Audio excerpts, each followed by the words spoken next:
Thanks, John, and on behalf of all my colleagues at GE, I'm extremely pleased to represent them at this important conference, and I think it's very fitting that I share the stage with His Excellency, the Mayor Robinson, after the great relationship and support that Vancouver gave my colleagues at NBC during the Olympics, and obviously with Masdar, which is a subsidiary of Mubadala of the Abu Dhabi government. And if you didn't know, GE was one of the first, and I hope still one of the most favorite wives of Abu Dhabi. So, you know, I'm going to be watching extremely closely all of you who start to snuggle up to Frank. But, you know, the great thing is that this isn't, you know, a local discussion. This really is a global discussion. And the way, you know, GE looks at this is that this is the outgrowth of a lot of dynamics that have been happening for a long period of time, and I think will continue to happen. So if you look at sort of the world we live in today and the world that's been shaping over recent history, you know, there is a continual battle over resources, and there will continue to be one, not only natural resources, but human resources. And so there is also battles over markets and how you access markets and to be local or global or to be competitive in those markets. And then probably more importantly than any recent time in history, policies and institutions and governments are going to have a huge impact on the world that all of us do business in. And so if you think about all of those things coming together in a world that has gone through obviously some tremendous challenges. If you just look at the global growth, the GDP, the world economic output over the last few years before this recession, we had a fairly healthy global growth that was really, from a visionary perspective, going to support all of the investments that people wanted to make. And then obviously this global downturn has changed that dramatically. And as we come out of that global downturn, what you see is the emerging markets, driven mostly by China and India, continuing to grow at somewhat slower pace, but not tremendously slower, and yet then the rest of the developed world being almost flat. And so if you think of those dynamics and then you think of the challenges associated with that, it just makes this that much tougher. And we really are, looking forward, going to be in this two-speed world for the foreseeable future, where the emerging economies are growing at multiple times the developed economies, and then the policies and challenges that puts on everyone. And so everyone, companies, countries, cities, all have to walk that fine line between prosperity and sustainability, right? Balancing that desire to create this more sustainable future, but the necessity of being competitive in an ever-globalizing competitive world. And that is the challenge. So if you think about it from a GE perspective, as John mentioned, we started down this path 5 years ago with ecomagination. Our chairman, Jeff Immelt, came out very aggressively and fairly early in this battle to say that business needed to be involved, but business needed to be a business. And so we were going to make commitments and start to blend that balance of environmental performance and operational performance to say that we could produce products that could not only make money for our shareholders, but provide environmental value to our customers. And over the last 5 years, we've made our commitment. We've sold $75 billion of eco-certified products over the 5 years. We've invested $5 billion solely to develop technologies within this environmentally focused space.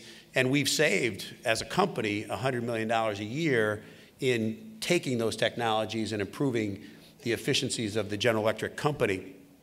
And so the question we had was, okay, 5 years in, you know, we've met our initial goals, and then where do we go from there? And the answer is we're gonna double down.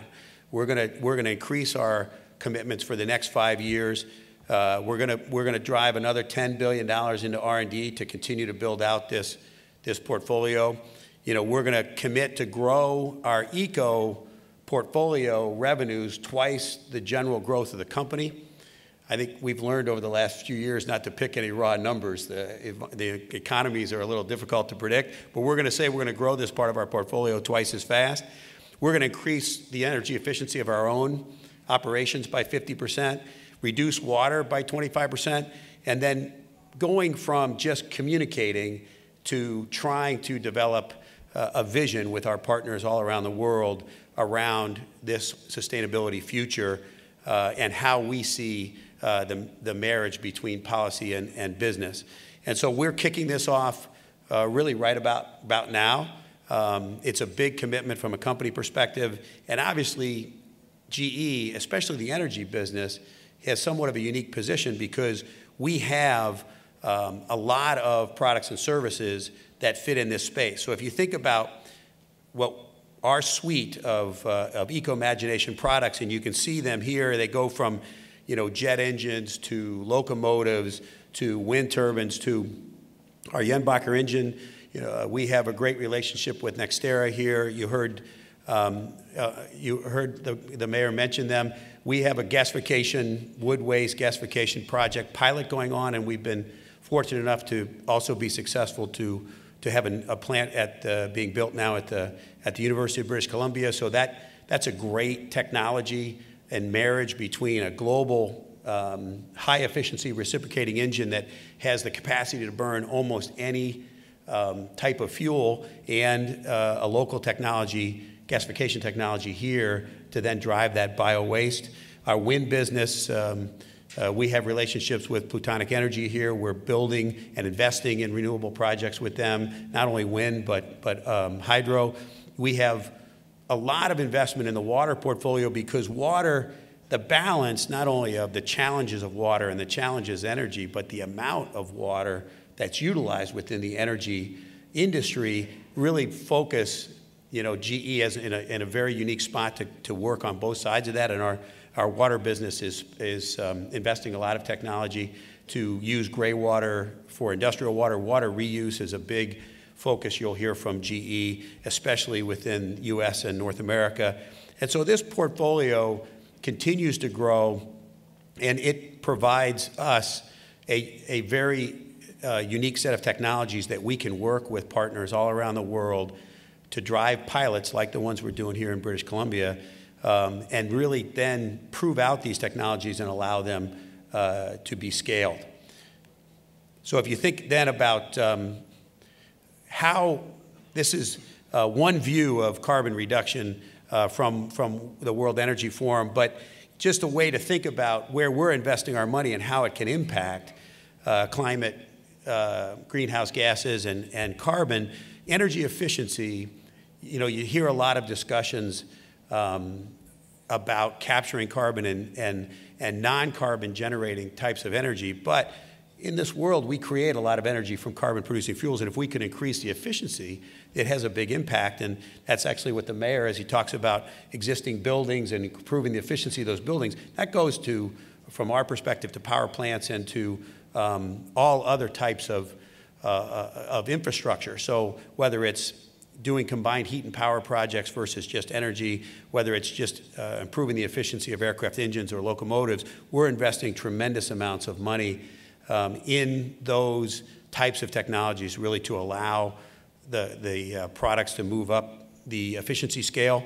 And then obviously our renewable business is very big today. Our wind business is one of the largest portions of the energy business now. And wind much bigger than solar, but solar is growing, and we're using those technologies to combine with other parts of the portfolio to drive efficiencies. And then carbon capture, our integrated gasification combined cycle technology, we're building the first truly full-scale utility-size plant in Indiana now with our partners at Duke Energy. And that plant will be really a 600-megawatt, true coal gasification, local coal gasification power plant will be up and running in the next couple of years. And we have designed the capability to capture carbon off of that technology. And then obviously we have a nuclear business for those parts of the world that want to build out the nuclear industry. So the energy portfolio can impact all of the different mechanisms to manage carbon. And we are going to put a lot of our money where our mouth is in developing these technologies.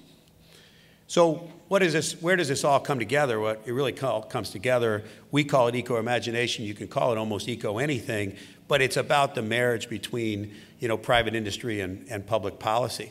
And so I commend the government in British Columbia. They're driving energy policy and energy programs that I think will allow companies like General Electric, but obviously companies in this room, to advance technologies. You need to support these new technologies as they prove out in pilot phases and then as they become scalable, because obviously that takes time for them to become mature. And that's happening here. I think it's terrific, and we look forward to working with the government to keep doing that, and our partners that are in this room and obviously in this territory. And it really has to happen in the United States and other parts of the world, and it's great that there's forums like Globe that are communicating what's going on. So if you think about where we want to go from here, this is really a collaboration. It's not just GE, it's not just the institutions, it's really everybody from governments to customers to employees to consumers. We are trying to impact the progress in these critical issues across the board. And again, we feel like GE is uniquely positioned to do that because of the breadth of our portfolio, the breadth of our global reach, the activism of our employees, and our ability to work with institutions and governments around the world. But the bottom line is this is a huge global collaborative effort. It really takes the participation of everyone. And so just in summary, I think success and is really focused on becoming and developing unique and new and diverse technology solutions to the challenges we have today, and really creating pragmatic and sustainable policies with which businesses like everyone in this room can invest and create those technologies. I think each of us as business leaders, as leaders in our community, have to step up and do what's necessary to support the progress to a more sustainable future. At GE, we're committed to do our part, and we're going to continue to invest and develop new and unique technologies to allow businesses and customers and partners and governments to make progress on their own plans. And I really appreciate Globe's invitation and, John, the opportunity to represent GE today. We look forward to working with everyone in this room and everybody around the world to help you create businesses that will drive a more sustainable future. And I look forward to seeing you in the GE booth, or seeing you or getting between you and Frank if you get too close as the conference goes on. And so thanks again, and enjoy your conference. Have a great couple days. Thank you.